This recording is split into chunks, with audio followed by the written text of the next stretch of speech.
Hey everyone, I'm Dr. John Sherk, and it is actually 2 o'clock in the afternoon Central Time on a Wednesday. And our normal 11 o'clock time this morning, I had some technical difficulties, so we rebooked it till this time for brown bag lunch. I guess it's now brown bag leftovers, and where we talk about, and I give you some tips tips and tricks on how to compete for the talent you need using culture instead of only wages. So I was with an air conditioning franchise link last week. We talked a little bit about pushing the pain down. I'd like to bring you this idea also. What I'm going to describe here is it's a component of recruiting because recruiting is best done as a team effort. First tip here, don't tell the HR person, go find me people. This is a team effort and it requires more than one person to go find the talent that you need. This tactic of pushing the pain down, I've used it now with clients for a number of years, and I've seen it work very well. Here's how it works. You as the owner, make a short list of everything that's frustrating you, but it isn't frustrating the people around you. All right. Like what are if it's a recruiting thing, you've got a contract that's upside down. We have a recurring problem that keeps recurring on service calls, whatever it is, right? Whatever's frustrating you, but the other people around you don't seem to have the same level of urgency. And what you're going to do then is delegate that problem instead of the solution. Don't tell them what to do. Say, I want this problem solved. This is the outcome I want. I want you to come back to me and tell me how you're going to solve this problem. Okay. And not in a way that's like, a screw you to them. It's just saying, I'm here to help you, but you are going to solve this problem. I'm not. And if you say have 4 things on that list, then on your list of things that frustrate you, pick 4 people, 1 for each person, have them propose back to you that solution, and then meet with them once a week as to what the solution is. And as that happens and they solve that one, give them another one. And what you're doing is creating a management team. Okay. So as you go through that process of downloading your frustrations, you begin to have a team of people who can go execute for you. And this gets you out of a hub and spoke situation as a leader, a general manager, as an owner of a company. Okay. Make sense? Push the pain down. Now, what do you do if you're not the owner? What do you do if you have to get this done without using formal authority? Well, you use the idea of professional agreements. So what happens is you pull together, let's say it's a recruiting effort, but you've got 4 different service managers and everybody needs to be involved in this thing. You just take the initiative, call a meeting and say, here's this component. Will you take this component? Yes. Here's this. Will you take this? Yes. Will you solve this problem? Yes. All right. And you call the meeting. You're just not the boss, but you're the organizer. And the leverage you're using is not your formal authority. The leverage you're using is agreements. So if they come back the next week and they haven't done what they said they were going to do last week, you can just say, well, but didn't we agree that you were going to do that? Didn't we agree that?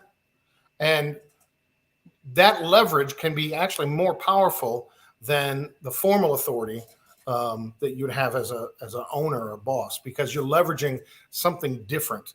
You're leveraging a character dynamic. Like not doing what we said we were going to do is different from taking orders. Okay. So you can still push the pain out. It isn't down, but you can push it out by using a professional agreement. And so when you want to get going with your recruiting efforts, look at what pieces of it do you need? You need at least one person who's managing a prospect list. And we talked about this in other videos. In order to get your recruiting effort going, you have to get out of the mode where you just lost a guy, so now you want to find a guy. And then if you find a guy, it all goes dark until you lose another guy. Then you got to go find a guy again. That process will not yield you the results that you need. What you need is you need to think like a farmer, and you need to, somebody's got to be touching it every day, right? And because we're no longer in the days where in order to get someone in the door, there's this understanding that they need a job. And so I offer one, and that's the beginning of this relationship, because everybody you want to hire already has a job. Okay. So you need to be able to process who are the set of technicians that are out there that I really wish they would come work for me. Do you know who they are? Somebody's got to be in charge of building the prospect list, right? And I would say probably take the total number of technicians you have, divide it by 2, and that's how big your prospect list should be. Now, not all those people are going to come work for you, but when you need to know that there's people in the wings so that you, for one issue, you have the courage to let go of some people you know you need to let go of. They're dragging you down. They're frustrating your best people. Your best people have to go out on Friday night to solve their mistakes while they're sitting at home with their families.